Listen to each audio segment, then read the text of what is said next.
믿음으로 사는 삶이라는 제목입니다. 이제 우리가 룻기서 2장을 시작하는데요. 2장은 우리가 이제 크게 3번에 걸쳐서 살펴볼 겁니다. 오늘은 1절로 3절을 통해서 믿음으로 사는 삶, 다시 말하면 믿음으로 삽시다, 그런 말이고요. 두 번째는 4절로 16절을 통해서 은혜로 삽시다 는 제목이고요. 세 번째는 나옴에게 있었던 일들을 구하고 룻이 나옴에게 그동안에 있었던 일들을 구하면서 소망을 두는 그런 삶입니다. 그래서 소망을 가지고 삽시다라는 제목으로 3번에 걸쳐서 하게 될 겁니다. 오늘 본문을 통해서 우리는 믿음으로 산다는 것에 대해서 한번 살펴보고자 합니다. 우리는 서로가 다 믿음이 있다고 얘기하고 믿음에 대해서 이야기도 하고 자랑도 하고 합니다. 그러나 진정 내가 살아가는 삶의 모습 속에서 믿음 있는 자의 삶의 모습인가 아닌가를 살펴봐야 되겠습니다. 하나님은 우리의 환경을 바꿔놓기도 하시죠. 그러나 그것보다는 하나님은 우리의 환경이 바뀌는 것보다 더 요구하시는 게 있는데 우리 자신들이 변하는 것을 원하십니다. 그래서 하나님께서 우리를 이끌어가는 섭리의 목적을 얘기할 때 로마서 8장 29절에서 그 아들의 형상을 본받게 하기 위함이다 라고 말합니다. 다시 말하면 하나님의 목표는 우리 성도 한 사람들이 다 같이 예수 그리스도와 같이 예수 그리스도를 닮아가는 그런 사람들이 되는 것, 그것이 하나님이 우리에게 요구하고 있는 목적이고 목표입니다. 그럼 하나님께서는 룻과 함께 이제 계시면서 룻을 통해서 은혜로운 하나님의 역사를 시작하고자 합니다. 그 역사의 시작은 뭐냐?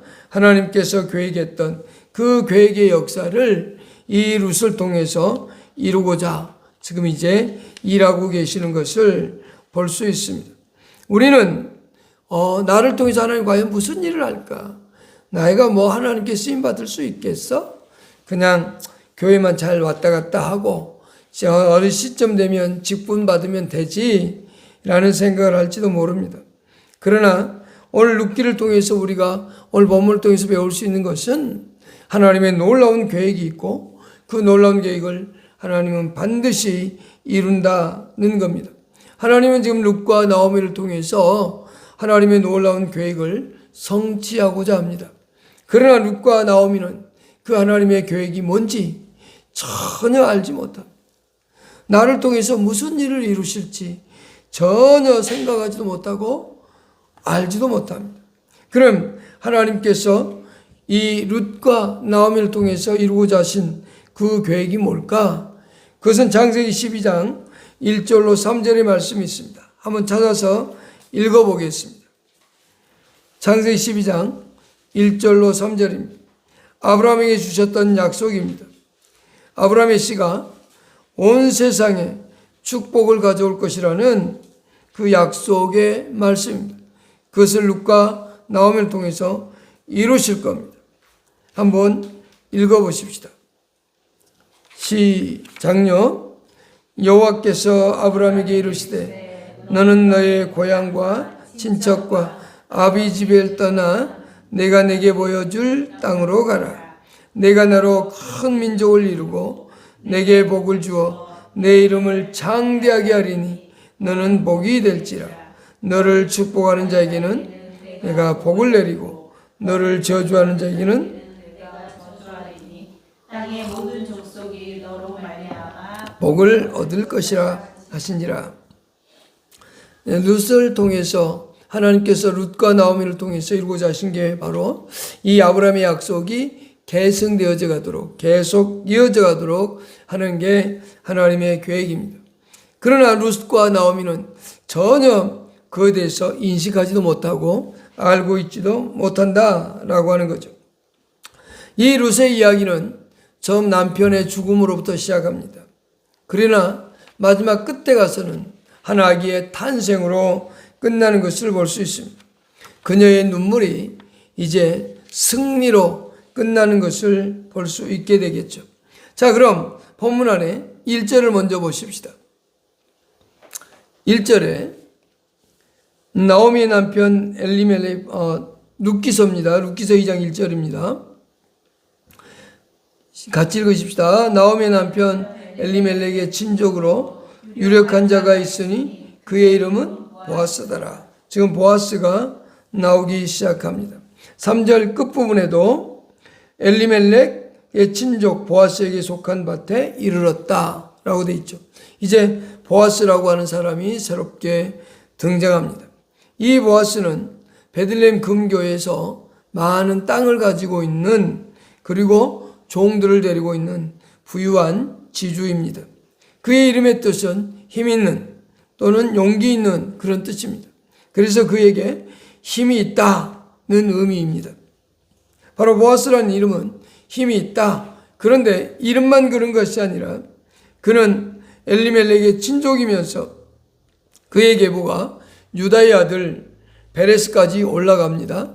그런 그에게 이름만 그렇게 힘 있는 사람이 아니라 실질적으로 당시에 여기 유력한 자라는 표현이 있는데 이 표현을 보면 능력이 있다라고 하는 것을 알 수 있습니다.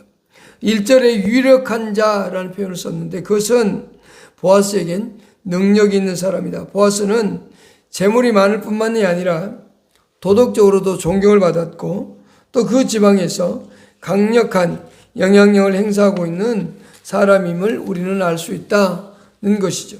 그 보아스를 이제 하나님께서 등장시키시면서 이 룻과의 만남을 이제 만나게 하십니다. 그런데 여기 2절, 3절에 보면 3절에 이렇게 말씀하고 있습니다. 룻은 이삭을 줬는데 우연히 엘리멜렉의 친족 보아스에게 속한 밭에 이르렀다라고 되어 있죠. 자, 나오미가 왜 곡식을 주스러 갈까요?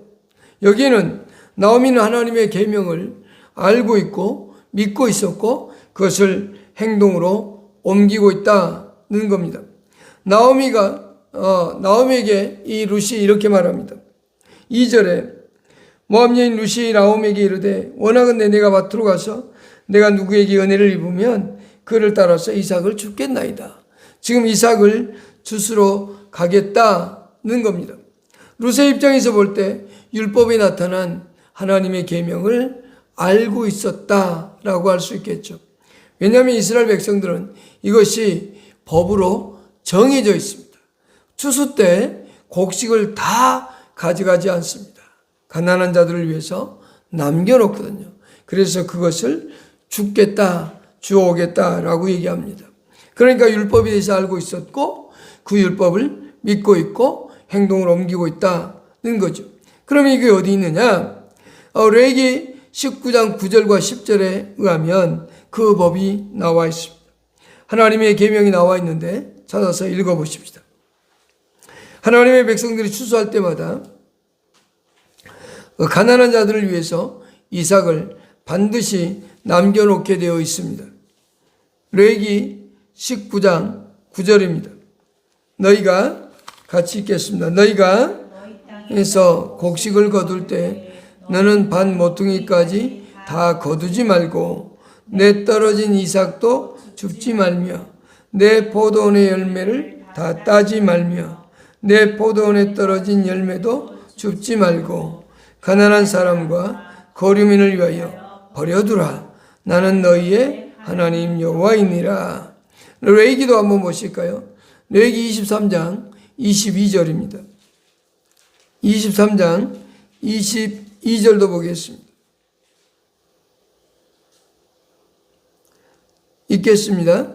너희 땅의 곡물을 벨 때 반 모퉁이까지 다 베지 말며 떨어진 것을 줍지 말고 그것을 가난한 자와 거류민을 위하여 남겨두라. 나는 너희의 하나님 여호와이니라. 신명기 24장 19절에도 말씀이 있는데 제가 읽어드리겠습니다. 내가 밭에서 곡식을 벨 때에 그 한 못을 밭에 버려거든 한 단을 밭에 잊어버렸거든 다시 가서 가져오지 말고 나그네와 고아와 가부를 위하여 남겨두라. 그리하면 내 하나님 여호와께서 내 손으로 하는 모든 일에 복을 더하실 것이다. 그러니까 수확을 할 때는 반드시 가난한 자들을 위하여 남겨놓아야 됩니다. 이것이 율법입니다. 하나님의 백성들은 반드시 추수할 때마다 가난한 자들을 위해서 이삭을 남겨놓게 되어 있습니다. 이것을 룻은 알고 있었고 믿었기 때문에 나아가서 주워오고자 했고, 또 하나는 부모를 공경하고자 하는 그 말씀에, 내 부모를 공경하는 그 말씀에 순종하기 위해서 갔던 겁니다.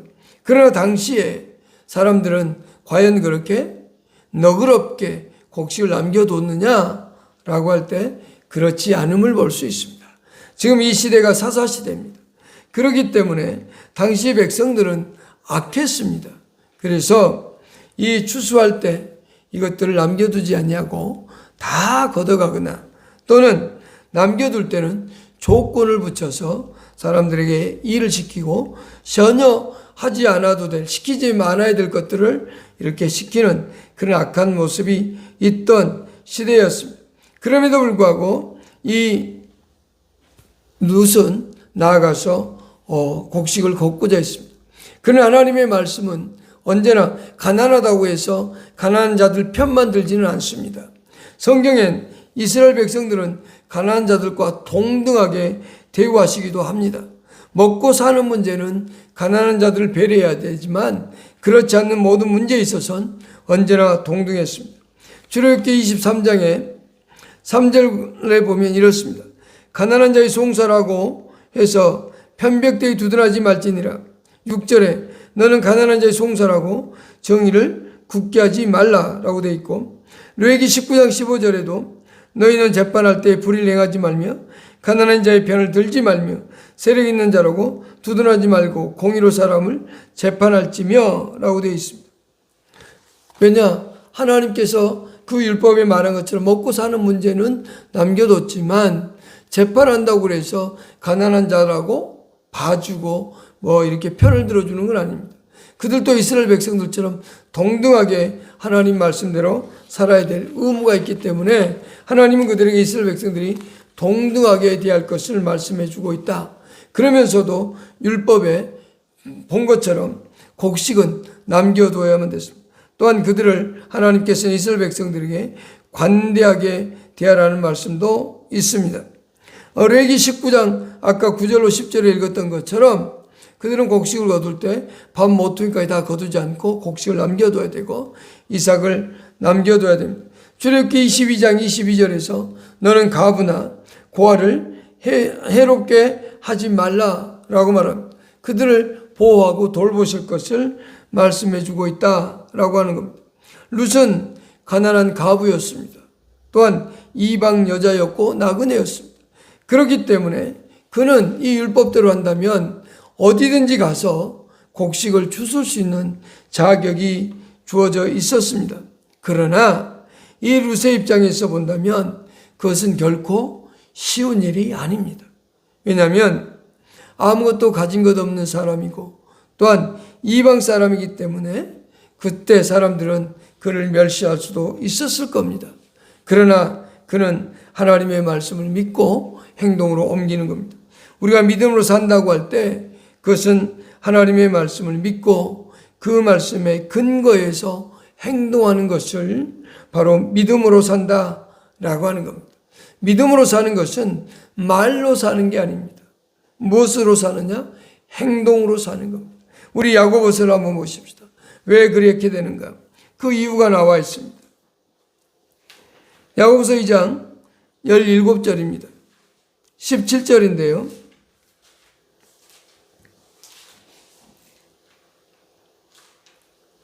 이와 같이 시작요. 이와 같이 행함이 없는 믿음은 그 자체가 죽은 것이라. 20절도 한번 보실까요?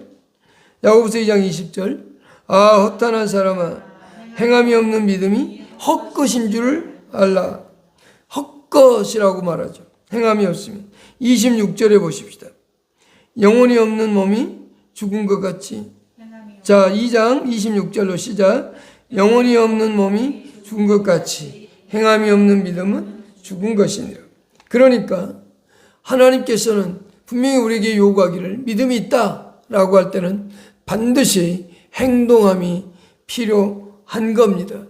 행동함이 우리에게 반드시 있어야 된다라는 겁니다. 어느 때 그런 적이 있었습니다. 예배를 드려야 되는데 차가 없는데 비가 많이 왔습니다. 교회를 오라고 말까 농촌교회에 있을 때 그랬단 말입니다. 그래서 어떻게 하는가 보자. 그리고 내버려뒀어요. 그랬더니 그 비가 오는데 어떤 분은 우산을 쓰고 걸어오고 어떤 분은 못 옵니다. 만일에, 그래서 제가 그런 얘기를 했어요. 만일에 여기에 오늘 예배드리러 오실 분에게 100만 원을 드립니다 라고 하면 과연 안 올까? 아마 비를 맞고도 오지 않을까라는 생각을 했습니다. 그러면 하나님이 100만 원보다 못한단 말인가 라는 생각을 해본 적이 있습니다.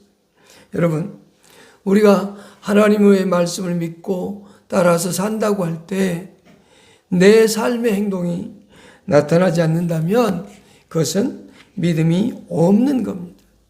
진짜 믿음은 말씀에 의거해서 그대로 살아가는 겁니다. 이 룻은 하나님께서 자기를 사랑하시는 걸 압니다. 또한 자기의 양식을 공급해 줄 것이라 믿었습니다. 그렇기 때문에 이삭을 죽을 수 있는 밭으로 그는 나아갔던 겁니다. 이것은 곧 믿음의 행동입니다. 왜 이게 믿음의 행동인가 하면 룻은 그 지역 사람이 아니기 때문에 누구 밭이 누구 것인지를 모릅니다. 밭의 경계선을 모릅니다. 그러니 주인이 어떤 사람인지도 모릅니다. 저 사람이 악한 사람인지 저 사람이 선한 사람인지 몰라요. 또 이삭을 주우러 나가면 가부이고 이방 사람이고 하다 보니까 사람들이 놀릴 거라고 생각할 수 있습니다. 나에게 손가락질 할 거라고 생각할 수도 있습니다. 비아냥거릴지도 모릅니다. 그런데 그는 하나님께서 인도해 주실 것이다. 그리고 하나님께서 공급해 주실 거다 믿고 나아갔던 겁니다. 이는 소극적으로 행동할 수밖에 없는 여건임에도 불구하고 그는 적극적으로 하나님의 뜻을 따라서 하나님의 말씀에 의거하여 이삭을 주우러 나아갔다라고 하는 거죠. 그랬더니 3절에 어떻게 나옵니까? 3절 읽어보십시다. 3절요. 시작. 룻이 가서 베는 자를 따라 밭에서 이삭을 줍는데 우연히 엘리멜렉의 친족 보아스에게 속한 밭에 이르렀더라. 자, 여기에 하나님의 섭리가 있습니다. 룻이 엘리멜렉의 친족인 보아스의 밭에 갔을 때 룻의 입장에서 보면 우연히 이루어진 것처럼 보입니다. 왜냐하면 당시에 추수하는 모습을 여기에 그대로 보여주고 있습니다. 룻이 가서 베는 자를 따라 밭에서 이렇게 말하죠. 먼저 곡식을 수확할 때 남자들이 갑니다. 여기 이제 룻기서에는 소년들이라고 되어 있는데 남자들이 가서 곡식으로 싹 낫으로 뱁니다. 그러면 뒤에 따라가던 여인들이 있습니다. 그들이 소녀입니다. 그들이 곡식단을 묶습니다. 묶고 일부러 조금씩 남겨둡니다. 그러면 가난한 사람들, 가난한 사람이나 고아나 또는 과부들이 거기를 따라가면서 줍습니다. 그래서 그것을 자기의 양식으로 가져오죠. 그런데 재밌는 게 있어요. 이렇게 벼다가 한 가락을 남겨두면 그건 가난한 사람이나 고아나 과부가 가져갈 수 있어요. 2가닥까지는 가져갈 수 있어요. 근데 3개가 되면 그건 주인의 몫입니다. 못 가져갑니다. 그러니까 지금 여기에 이 나오미는 룻은 지금 이 상황대로 따라가고 있는 거예요. 근데 그냥 가난하다고 해서 무조건 남의 밭에 가는 게 아닙니다. 그 베는 사람들에게 허락을 받습니다. 내 당신들이 이 밭에서 곡식을 벨 때 내가 뒤에서 좀 주워도 되겠습니까? 그리고 허락을 받고 가는 거예요. 그리고 이 베는 사람들이 이제 따라서 갔는데 그 간 곳이 어디냐? 바로 보아스의 밭입니다. 여기에 그래서 룻의 입장에서 보면 우연히 따라간 게 되겠죠. 그러나 하나님께서 보실 땐 내가 너를 인도했노라. 그냥 이루어진 것 같은데 그냥 자연스럽게 내가 가서 말하고 허락을 받고 하는 것 같은데 그 모든 것이 다 하나님의 계획 속에서 이루어지고 있다라고 하는 거죠. 그러니까 하나님이 말씀하시면 이렇게 말할 거예요. 루사, 내가 너를 위해서 계획이 있고 너에게 이루고 싶은 일이 있어서 그 집에 들어가게 했노라 라고 말이죠. 바로 성경은 룻이 우연히 들어갔다고 말하지만 우연히가 아니라 하나님의 절대적인 주권에 의해서 그렇게 이루어졌다라고 할 수 있습니다. 이와 같이 하나님께서 인도하는데 가장 대표적인 예가 하나 있습니다. 성경에 하나님의 인도하심이 많이 나오지만 창세기 24장에 보면 누가 나오냐면 아브라함의 종이 나옵니다. 그 아브라함의 종이 아브라함의 신분을 갑니다. 무슨 신분을 가냐면 자기 아들 이삭의 부인 될 사람을 구해오라는 겁니다. 자기의 고향에 가서요. 그때 그 종이 떠나면서 이렇게 말합니다. 기도합니다. 하나님, 순적히 이루어지게 해주십시오.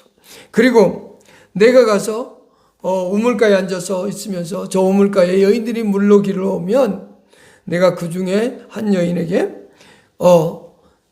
나에게 물을 좀 달라고 하면 그 여자가 나귀에게도 물을 주겠다라고 하면 그 여자가 하나님께서 인도한 사람인 줄 알고 그를 맞이하겠습니다 라고 얘기하죠. 근데 그렇게 되어져요. 그래서 그를 따라가서 그 아브라함의 동생 집에 갑니다. 그때 창세기 24장 27절에서 그 종이 하는 말이 있어요. 한번 읽어보십시다. 창세기 24장 27절에 이르되 나의 주인 아브라함의 하나님, 다 같이 찾아서 읽어보십시다. 창세기 24장 27절입니다. 이르되 나의 주인 아브라함의 하나님 여호와를 찬송하나이다. 나의 주인에게 주의 사랑과 성실을 그치지 아니하셨사오며 여호와께서 집에서 나를 인도하사 내 주인의 동생 집에 이르게 하셨네. 거기 아주 중요한 말 있죠. 여호와께서 길에서 나를 인도하셨다. 그저 우연히 되어지는 것 같지만 우연히가 아니라 하나님의 인도하심 속에서 그대로 이루어지는 것을 볼 수 있다는 겁니다. 그저 그냥 평범하게 이루어지는 것 같지만 절대적인 하나님의 주권에 의해서 이루어지는 겁니다. 하나님은 우리 삶 속에서 역사하신 하나님의 섭리는 우리에게 크나큰 기쁨이 되고 신비가 아닐 수는 없습니다. 하나님의 놀라운 겁니다. 하나님은 항상 우리와 함께 계십니다. 제자들이 나가서 복음을 전할 때 주께서 함께 역사하셨다고 마가복음 16장 20절에서 말씀합니다. 제자들이 나가서 복음을 전할 때 주께서 함께 하셨다. 하나님은 항상 우리와 함께 하시는 분입니다.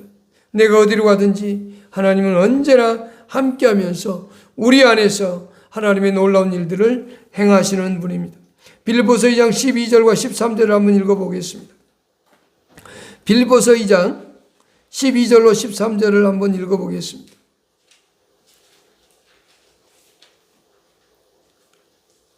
빌립보서 2장 12절로 13절입니다. 같이 읽겠습니다. 그러므로 나의 사랑하는 자들아, 너희가 나 있을 때뿐 아니라 더욱 지금 나 없을 때에도 항상 복종하여 두렵고 떨림으로 너희 구원을 이루라. 13절요. 너희 안에서 행하시는 이는 하나님이시니 자기의 기쁘신 뜻을 위하여 너에게 소원을 두고 행하게 하시나니. 하나님께서는 언제나 우리 안에서 우리를 통해 일하시는 하나님이라고 13절에 말씀합니다. 너희 안에 행하시는 이는 하나님이시니. 이 룻이 그냥 우연히 따라간 것 같지만 하나님께서 룻과 함께하면서 그를 보아스의 밭으로 인도하시는 하나님입니다. 그래서 로마서 8장 28절에 우리에게 늘 이렇게 말씀하죠. 우리가 알거니 하나님을 사랑하는 자 곧 그 뜻대로 부르심을 입은 자들에게는 모든 것이 합력하여 선을 이룬다. 분명히 하나님은 놀라운 일들을 이루어 가시는 분이다 라는 겁니다. 룻과 나오미는 아직 하나님의 이루고 싶은 게 무엇인지 모릅니다. 세상의 기준으로 볼 때 룻이나 나오미는 모든 걸 잃어버린 사람들이고 좌절하고 실망하고 보잘것없는 그리고 무시당하고 소외당할 수 있는 그런 여건에 놓여진 사람들입니다. 룻도 그렇고 나오미도 그렇습니다. 정말로 세상이라는 기준 속에서 보면 성공한 것이 아니라 실패한 인생이라고 볼 수 있습니다. 그러나 그 가운데 하나님의 놀라운 계획이 있고 일하심이 있습니다. 모세가 80세 되었을 때 그때 하나님은 놀라운 계획을 가지고 계셨습니다. 여호수아가 95세 때 하나님은 놀라운 계획을 실현하고 실천하시는 겁니다. 우리는 이렇게 말합니다. 내가 뭘 할 수 있겠습니까? 우리는 내가 뭘 한들 하겠습니까? 그것은 겸손이 아닙니다. 그건 오히려 교만이라고 할 수 있습니다. 진짜 겸손은 우리 이거 해보십시다. 이거 좀 하십시오라고 할 때, 예, 하나님께서 나에게 능력 주시면 내가 다 해내겠습니다. 한번 열심히 해보겠습니다. 그렇게 도전하고 시작하는 겁니다. 그러면 하나님께서 일하기 시작하는 겁니다. 룻은 그렇지 않음에도 불구하고 룻은 그냥 어머니에게 곡식을 가서 주워와서 봉양하고 공경하고 또 율법에 그렇게 되어 있으니 그 말씀 믿고 나아간 겁니다. 우리는 하나님께서 우리를 통하여 이루고자 하신다는 사실을 그 누구보다 잘 알지 않습니까? 우리를 구원하신 것, 하나님의 선한 뜻을 이루고 선한 일을 위하여서 우리를 구원하시고 우리를 만드셨다고 에베소 2장 10절에 말씀합니다. 그렇다고 한다면 오늘 하나님은 지금 우리가 살아가는 삶의 터전 속에서 하나님의 놀라운 일들을 이뤄가고 있다라는 거죠. 거기에 우리는 말씀을 믿고 순종해 가다 보면 하나님의 놀라운 일들이 일어난다는 겁니다. 우리는 실망할 필요도 없습니다. 좌절할 필요도 없습니다. 우리는 하나님이 함께 계시고 하나님이 함께 하기에 언제나 하나님의 놀라운 역사 속에서 살아갑니다. 출애굽기 3장에 보면 모세를 부르시는 장면이 나옵니다.